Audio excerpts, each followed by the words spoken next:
my channel. Today we will be reading the Declaration of Independence. Sorry to anybody in my regiment. The video was corrupted on OBS Studio because I recorded in too low of a quality, which cut out most of the video, so I couldn't actually use it. So it's pretty cheap. I mean, it's only $4. You can get it at your local Barnes & Noble and such. It's a pretty important thing to have. Constitution of the United States of America, the Declaration of Independence, and Articles of Confederacy. So, I think we might as well,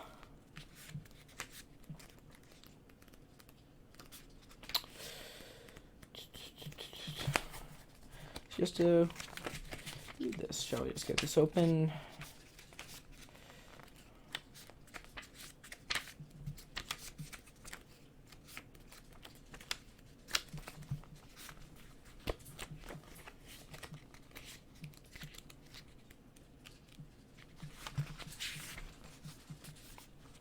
So, we're reading the Declaration of Independence, Act of Second Continental Congress, July 4th, 1776, and the unanimous Declaration of the 13 United States of America.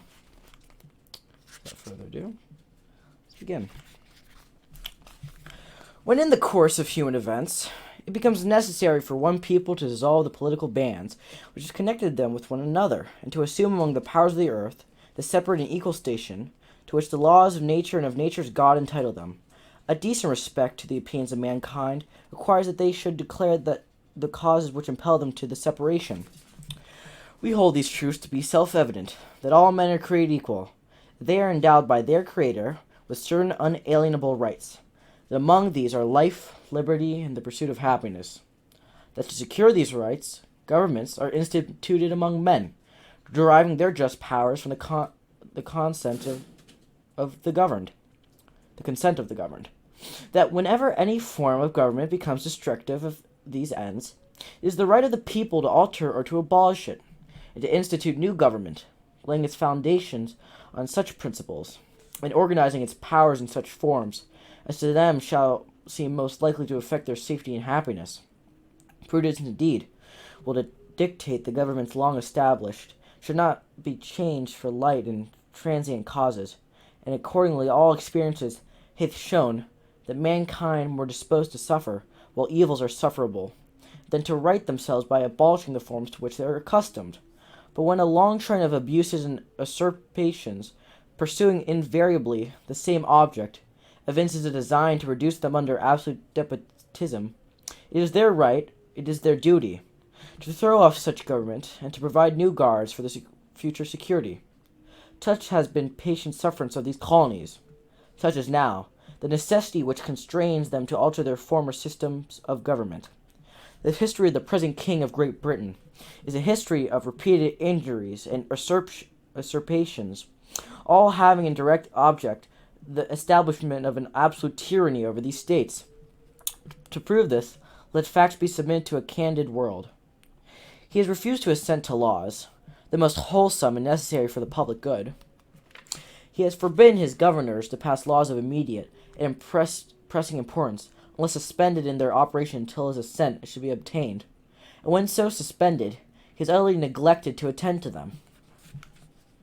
He has refused to pass other laws for the accommodation of larger districts of people, unless these people would relinquish the rights of representation in the legislature, a right inestimable to them, and formidable to tyrants only.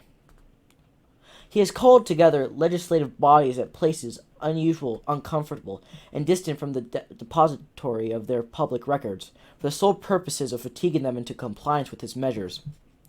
He has dissolved representative houses repeatedly for opposing with many firmness his invasions on the rights of the people. He has refused for a long time, after such dissolutions, to cause others to be elected, whereby the legislative powers, incapable of annihilation, have returned to the people at large for their exercise, the state remaining in the meantime exposed to all the danger of invasion from without, the convulsions within. He has endeavored to prevent the population of these states, for that purpose obstructing the laws for naturalization of foreigners, refusing to pass others to encourage their migrations hither, and raising the conditions of new appropriations of lands. He obstructed the administration of justice by refusing his assent to laws for establishing judiciary powers. He has made judges dependent on his will alone for the tenure of their offices and the amount and payment of their salaries. He's erected a multitude of new offices and sent hither swarms of officers to harass our people and eat out our substance. He has kept among us, in times of peace, standing armies, without the consent of our legislators. He has effected to render the military independent of the superiors to the civil power. He has combined with others to subject us to a jurisdiction foreign to our Constitution and acknowledged by our laws, giving his assent to their acts of pretended legislation. For quartering large bodies of armed troops among us, for protecting them by a mock trial from punishment for any murders which they should commit on the inhabitants of these states, for cutting off our trade with the parts of the world, for imposing taxes on us without our consent, for deriving us, in many cases, of the benefits of the trial by jury, or transporting us beyond seas to be tried for pretended offenses, for abolishing the free system of English laws in a neighboring province, establishing therein an arbitrary government, enlarging its boundaries so as to render it once an example and fit instrument for introducing the same absolute rule into these colonies, for taking away our charters, abolishing our most valuable laws, and altering fundamentally the forms of our governments, for suspending our own legislators and declaring themselves invested with power to legislate for us in all cases whatsoever. He has abdicated government here by declaring us out of his protection and waging war against us. He has plundered our seas, ravaged our coasts, burned our towns, and destroyed the lives of our people. He is, at this time, transporting large armies of foreign mercenaries to complete the works of death, desolation, and tyranny, already begun with circumstances of cruelty and perfidy, scarcely paralleled in the most barbarous ages, and totally unworthy the head of a civilized nation. He has constrained our fellow citizens to take captive on the high seas to bear arms against their country, become the executioners of their friends and brethren, or to fall themselves by their hands. He has excited domestic insurrections among us, and has endeavored to bring on the inhabitants of our frontiers, the merciless Indian savages who have known rule of warfare, is an undistinguished destruction of all ages, sexes, and conditions. In every stage of these oppressions, we have petitioned for redress in the most humble terms. Our repeated petitions have been answered only by repeated injury. A prince, whose character is thus marked by every act which may define a tyrant, is unfit to be the ruler of free people. Nor have we been wanting in attentions to our British brethren.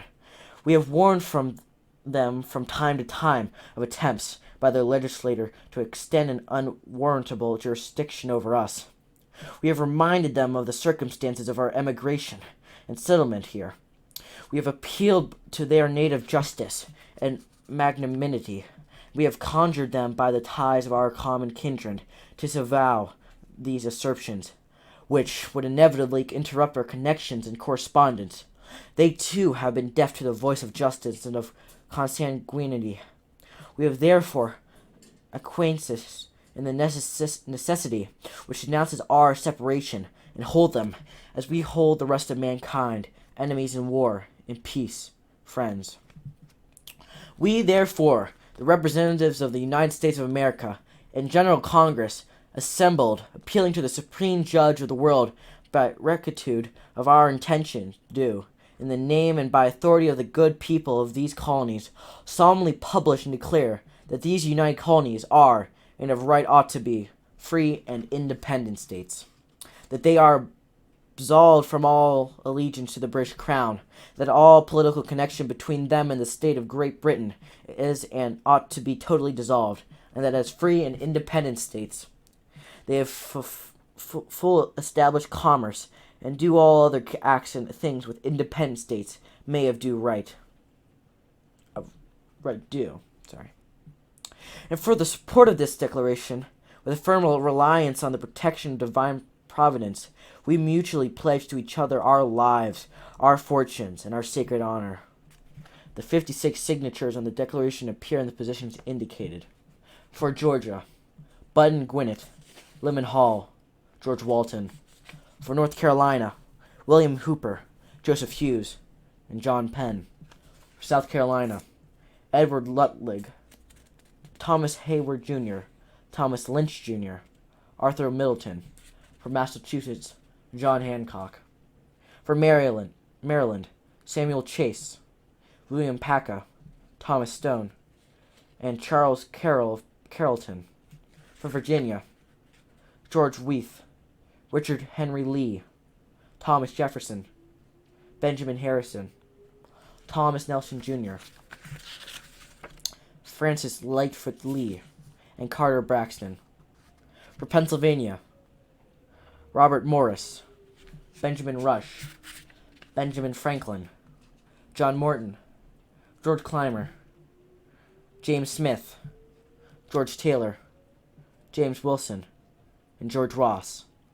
For Delaware, Caesar Rodney, George Reed, and Thomas McKean. For New York, William Floyd, Philip Livingston, Francis Lewis, and Lewis Morris. For New Jersey, Richard Stockton, John Witherspoon, Francis Hopkinson, John Hart, and Abraham Clark. For New Hampshire, Josiah Bartlett and William Whipple. For Massachusetts, Samuel Adams, John Adams, Robert Treat Paine, and Elbridge Gerry. For Rhode Island, Stephen Hopkins and William Ellery. For Connecticut, Roger Sherman, Samuel Huntington, William Williams, and Oliver Wolcott. And finally, for New Hampshire, Matthew Thornton. I thank you for listening today to the Declaration of Independence, and I hope you find more videos that you enjoy. Once again, sorry to the regiment, especially to Arthur Morgan and Adam Sandler. I'm sorry about this. I just couldn't post the video. Recording was failed, and hope to see you next time. Don't forget to like and subscribe.